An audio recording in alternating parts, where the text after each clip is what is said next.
Embora a maioria das pessoas abra o livro do Apocalipse, querendo enxergar apenas acontecimentos futuros, o contexto histórico do livro é muitíssimo importante para compreendê-lo com coerência e sensatez. Aplicar uma interpretação estritamente futurista ao livro do Apocalipse é cometer um erro básico de hermenêutica e desconsiderar a própria história do cristianismo. O livro do Apocalipse foi escrito por João, que registrou as visões que teve enquanto prisioneiro na ilha de Patmos. Os destinatários primários do livro do Apocalipse foram as 7 igrejas da Ásia Menor, atual região ocidental da Turquia. As 7 igrejas eram Éfeso, Esmirna, Pérgamo, Tiatira, Sardes, Filadélfia e Laodiceia. Naquela época havia muita perseguição sobre os cristãos. Na própria carta à igreja de Esmirna, no capítulo 2, é alertado que ainda mais perseguições haveriam de acontecer. Além disso, falsos mestres estavam ensinando heresias que minavam o entendimento de alguns e se alastravam entre crentes do primeiro século. Uma das principais heresias dessa época foi o gnosticismo. De modo geral, esses falsos ensinos tentavam aproximar o paganismo e o cristianismo. Combinado a tudo isto, ainda existia a perseguição física e moral por parte do Império Romano. Após a queda de Jerusalém, foi imposto o culto ao imperador. Com isso, os oficiais romanos tentavam forçar todos os habitantes do império a adorar o próprio governante romano. Por isso, muitos cristãos foram martirizados nesse período. Foi em meio a esse cenário que Cristo deu a João uma série de revelações importantes para os cristãos de todas as épocas. Em Apocalipse 1:9 fica claro que a mensagem do livro do Apocalipse abrange não apenas os acontecimentos do primeiro século, mas também aqueles que ainda iriam ocorrer. Basicamente, a mensagem do livro do Apocalipse diz respeito a como Cristo está ciente das condições que os cristãos enfrentam nesse mundo. Então ele exorta os crentes a continuarem firmes, resistindo a todas as tentações e dificuldades, pois a vitória já foi garantida pelo próprio Jesus.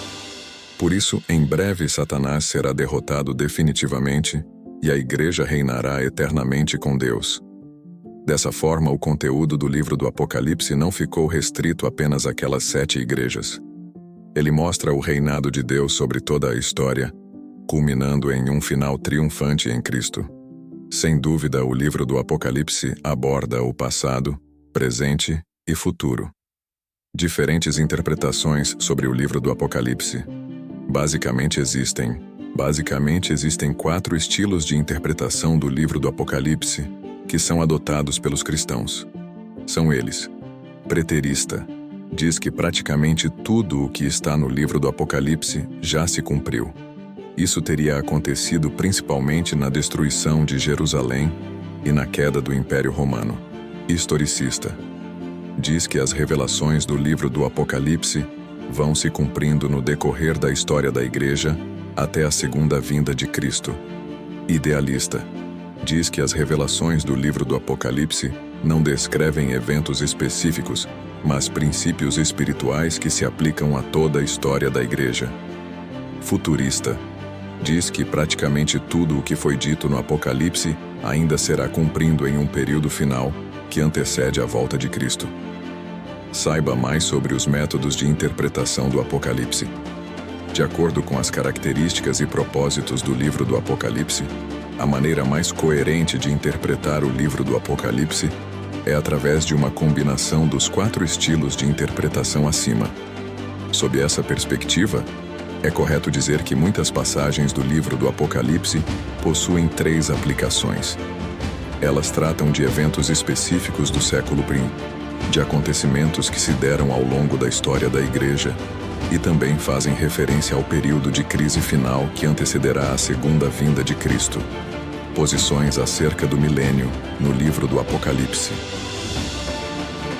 Outro ponto que é alvo de muita discussão no livro do Apocalipse é o reinado de Cristo durante 1000 anos, conforme citado no capítulo 20. Sobre esse período, existem basicamente 3 interpretações. Pré-milenistas defendem que esse período ocorrerá após a segunda vinda de Cristo. Quem pensa assim diz que Jesus reinará literalmente sobre a terra durante 1000 anos. Outros acreditam que os 1000 anos se referem simplesmente a um longo período de tempo. Dentro desse grupo há os pré-milenistas históricos e os pré-milenistas dispensacionalistas. Pós-milenistas acreditam que o milênio se refere a um período final da história da Igreja na Terra. Nesse período haverá paz e prosperidade sem igual. A maioria das pessoas será convertida através de uma evangelização global. Amilenistas entendem que o milênio é um reinado espiritual que ocorre com a Igreja na Terra pregando o Evangelho e com os santos que já partiram e que reinam com Cristo no céu. Para os amilenistas, esse período foi iniciado na primeira vinda de Cristo, onde Satanás teve seu poder limitado através da vitória de Cristo na crucificação e ressurreição. A maioria dos